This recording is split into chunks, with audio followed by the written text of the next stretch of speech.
দুয়া ওঠা গরম ভাতের সাথে চিংড়ি মাছ দিয়ে লাউ তরকারি জাস্ট অসম্ভব মজা শীতের দিনে।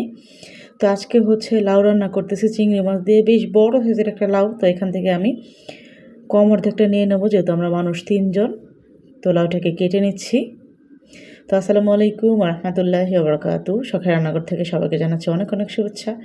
আশা করি সবাই ভালো আছেন, আমি আলহামদুলিল্লাহ ভালো আছি। তো দেশ এবং দেশের বাড়ি থেকে যে যেখান থেকে আমার এই ভিডিওটা দেখছেন সবাইকে জানাচ্ছি অসংখ্য ধন্যবাদ।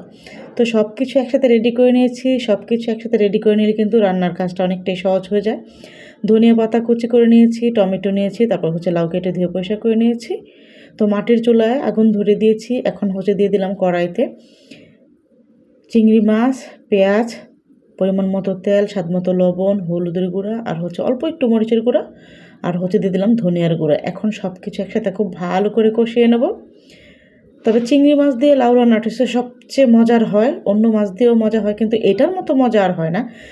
তো সব মাছটাকে খুব ভালো করে কষিয়ে এখানে হচ্ছে লাউটা দিয়ে দিলাম। লাউটা দিয়ে উল্টে পাল্টে খুব ভালো করে কষিয়ে ঢাকনা দিয়ে ঢেকে দিয়েছি। অলরেডি লাউ থেকে পানি উঠে গেছে। তো যতটুকু পানি উঠছে অতটুকু লাউ পানি দিয়ে আমার রান্নাটা কমপ্লিট হবে না। তো সেই জন্য এখানে আমি অল্প পরিমাণ পানি দিয়ে দিলাম। এই পানি হচ্ছে আরও পানি উঠবে। তো এখন হচ্ছে ঢাকনা দিয়ে রান্না করে নেওয়ার পালা। তো আলহামদুলিল্লাহ বড় কাশতে আমার লাউটা সেদ্ধ হয়ে গেছে। এই পর্যায়ে হচ্ছে টমেটো দিয়ে দিলাম। এগুলো হচ্ছে দেশি টমেটো। তো টমেটোটা দিয়ে আমি আবারও ঢাকনা দিয়ে ঢেকে দিলাম।